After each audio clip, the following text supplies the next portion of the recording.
somebody who's a big fan of film and television preservation. I know Andre is. We talk about it quite often. And something that's become quite a topic as of late, especially when somebody like James Cameron, someone who warned us against the use of AI, has been using it himself lately to do his 4K masters from everything from Terminator, Terminator 2, to The Abyss and other things like that. Well, I don't think he used it on Terminator 2 yet, so I have to take that one out. But he did on The Abyss and True Lies and Aliens and now Terminator 1. But it doesn't stop there, kids. Other people have been using it. Peter Jackson's been using it. Rumor is that Steven Spielberg even used it on Sugarland Express. I haven't seen that yet, so God knows how bad that is. One of the more recent ones was the Jaws 3 debacle. I don't know if you guys saw that one at all. No. But it made this is one of the examples of the many things that were in there. The nightmare fuel that created with AI. They made Jaws the good guy? Yes, they did. No, they couldn't fix the movie at all, but no, they did this. So like you got like well, they made the shark look real compared to the actual people. No, yeah, that didn't help anything with the shark, but it did the people. Yeah, in a way, you're right. But here's the more recent victim, the classic television show I Love Lucy. As you can see here in the background, these people who are supposed to be out of focus, it has given nightmare fuel faces to. Yeah. But now, Paul, you said you didn't have such a problem with this. Well, yeah, because you could always use more Cubans, right? That's yeah. It's a DEI. It's a DEI show, right? I mean, the networks objected to having Lucy with a Cuban husband. The AI has taken DEI into consideration. That's what you're saying. That's correct. Yeah. Oh, that would have been cool if they race swapped Ricky. Yeah, that'd be cool. Rick Richards. Yeah, and they changed all his songs to rap songs. Oh. Well, no, he's got to be white. You're saying like they want to race swap him from Cuban to black? Yeah. But anyway, the big issue it's the only way it goes, Paulie. It's the only way. It's the backgrounds because because here's terrible. the thing. Everyone who's watching right now, for those who are only listening, what we're looking at is basically a still image, and you're losing the effect because it's a still image.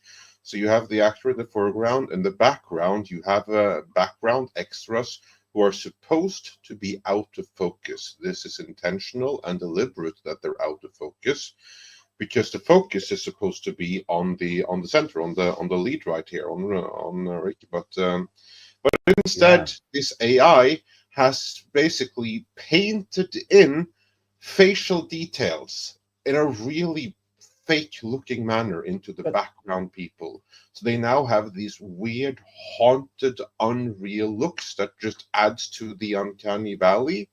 And this is just a still. But the real effect comes when you are actually in live action and you have these ghostly characters that suddenly are fully in focus in the background. And this actually... I might actually have some video. Hang on. Because, we lose the full effect from stills. It's in video that you see it for real, where you have like these ghostly apparitions of fake faces in the background. Yeah, I'm looking for the video. I think somebody posted the video as well here. I'm just trying to find it, but and this is kind of like the flaw with the AI, because it knows how to add in facial features and stuff like that, but it doesn't yet know this is a background thing. You're not supposed to add this kind of focus or this kind of detail to something out of focus in the background. It's out of focus deliberately. We've already had issues as it is with some of these tools that they use for... Wow, that's horrible. For some of this stuff, erasing things, right? Like that's already been a problem. So now I don't need another problem added on top of it is erasing plus adding more issues. But what was the purpose of it? They have to program the AI to actually... I don't know. To do this. This is more of a QC problem, if you ask me, Paul. Yeah, maybe. Because like whatever it was they had it cranked up too high, and the AI saw, there's supposed to be a face there, but it just sees blur. Yeah. Right? So it's just seeing the blur. It doesn't realize that the blur is actually meant to be out of focus. So if like you actually had somebody who's in QC to go into this actual shot, if you were doing these properly, they would go, okay, ignore this spot here because that's not supposed to be in focus. Right. So then when it does a second pass, It'll go, okay, I'm supposed to ignore that spot and just concentrate on everything else. But what this AI does is it basically removes all the grain. It makes everything look slick and like shiny. So then what they'll do is they'll add another fake layer of grain on this. And a lot of times the reasons they're doing this is to save themselves the trouble of rescanning this stuff. So what they've basically done here, so to get to understand what happened here, is they have taken the old, what was probably around somewhere between 480 and 720p masters they had for DVDs for Lucy, and they up-converted them for the Blu-rays. And so they're selling them off as, oh, for the first time ever in HD, Lucy. Even though they have 16 millimeter fucking masters they could go back to. They're instead just up-converting the old digital scans because they don't want to, because they want to be lazy and not have to rescan whatever it was, 170 some episodes of Lucy. So this is becoming a more common problem. It's more or less just laziness. And it's exactly what James Cameron did. Instead of rescanning Aliens, True Lies, and The Abyss again at 4K, like he should have, he just used AI to up-convert them to 4K from the old 2K scans. I'm feeling really uncomfortable here, you know, just because of the whole erasure of Latinos even back then. Now it's like, well, they're adding them back in now, Paul. See? Well, no, if you see them, man, they got like, you know, white people eyes and white people mouths. That's true. I mean, and you know, that's some weird shit, man. Yeah, and Tom, I believe the Lucy shows were shot on 35. They were not shot on 16. I think they lost the 35. That's why. Wow. So I think all they have left is the 16 millimeter prints. Oh, then they must have been. They were prints, maybe like they were positive prints, but it was shot on 35. Yeah. Now you're right. If they rescan it, the shows would look pristine. Yeah, even at 16 millimeter, if they're because here's my understanding is they took the original 35s, and when they did the DVDs for syndication. Oh, right. We're talking way back when. So when they transferred them for syndication, they did a bunch of 16 millimeter dupes to send them all out to different places all over the world. So, and then at some point, either they trashed, lost, or destroyed most of the original 35 millimeter masters. So all that remains is various versions all throughout the years because they've been put into syndication numerous times, but it's always been from these 16 millimeter versions, I guess. So I don't know if they have any of the 35 millimeters left or not, but even at 16 millimeter on Blu-ray, you can scan it and it looks really good. Yeah, not as good as 35. No, but you don't need 4K then, and these aren't 4K. That's the whole point, right? But it started being used to up-convert shit to 4K. Now it's being used just to up-convert shit. And I didn't mind it so much when it was being used for video, because I do have some stuff where they've up-converted video to quote-unquote HD. But at the end of the day, that's not really doing as much damage as it is to film. Because if you have the original film elements, why aren't you just rescanning them? Because it makes absolutely no sense. Costs money. It does cost money, but it's so much cheaper now than it was then, unless you're doing it in 4K. And anything less than 4K is like dirt cheap in comparison to what it used to be. And let's be real, they did this because they did it for Paramount Plus, and us guys who buy the Blu-rays are now paying for it. But what pisses me off is I'd rather pay for an actual rescan than I would for some cheap AI upconvert. I actually wouldn't even pay for a cheap AI upconvert. The only way I would accept that is if there's absolutely no other way possible. Like if it's filmed on video. That's what I mean. Exactly. And you're stuck on 480p, yeah, fine. Then you can make a case for it. And even then it's under doubt. But if you have a 16 or 35 millimeter, it's crazy to upscale rather than to just rescan it and do that for posterity.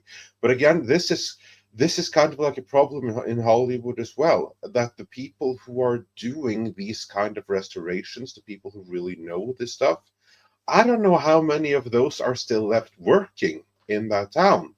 How many Robert Meyer Burnett's do you have at the various studios?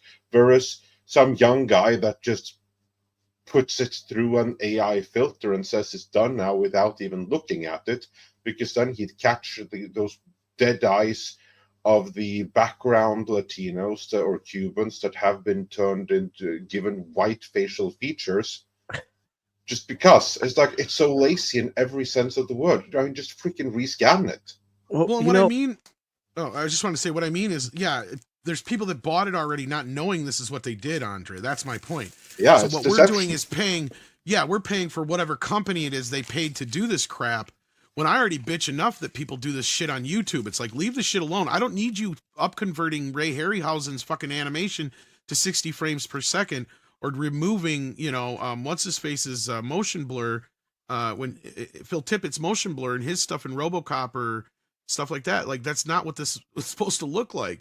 But you were about to say something, Paulie. I'm really sorry. No, I was just saying is that I had a real long talk with a gentleman at work. Whoop, should have said them.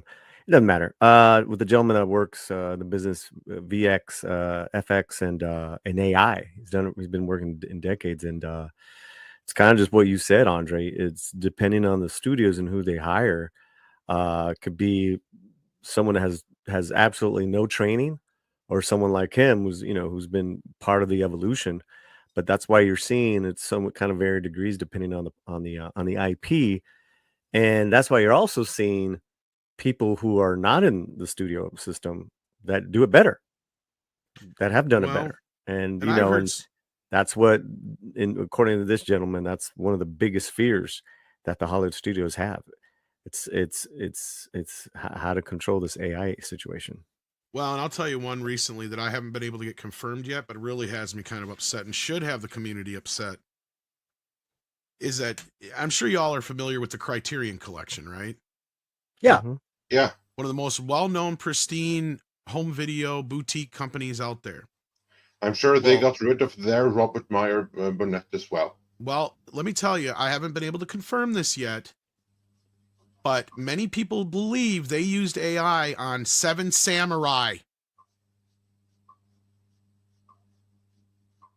Because the BFI version looks like the movie should look in 4K.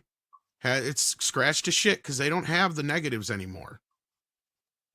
But for some reason, the Criterion Collection looks pristine, like a print made in 1950s. That's not when the movie came out.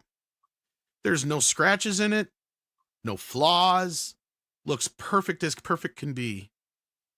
But I'm willing to bet if you put it up against that BFI version, it's missing some of the clarity and resolution. Because I bet you they ran it through an AI filter to get rid of all that stuff.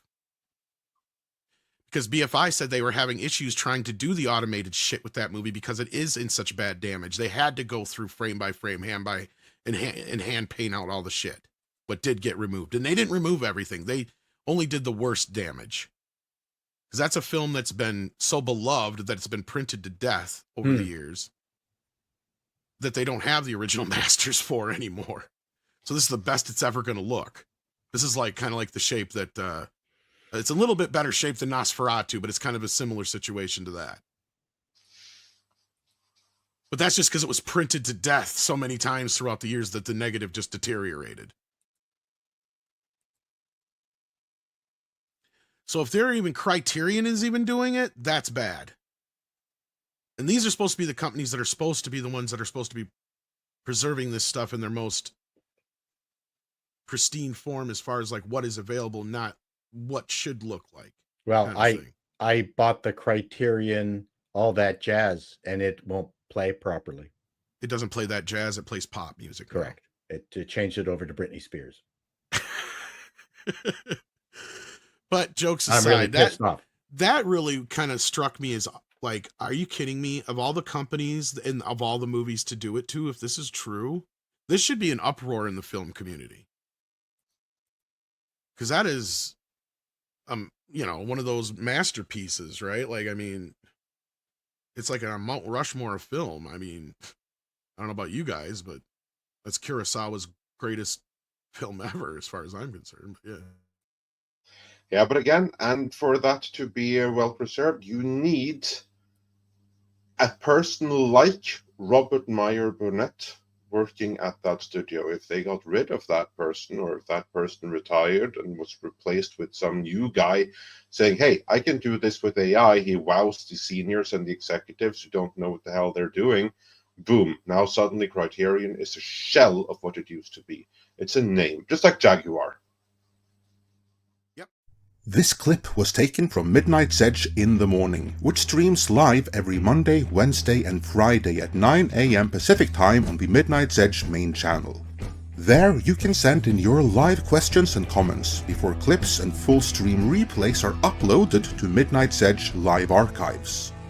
We are also on Twitter, Rumble, Odyssey and Facebook, so smash that like, help share, subscribe and join us.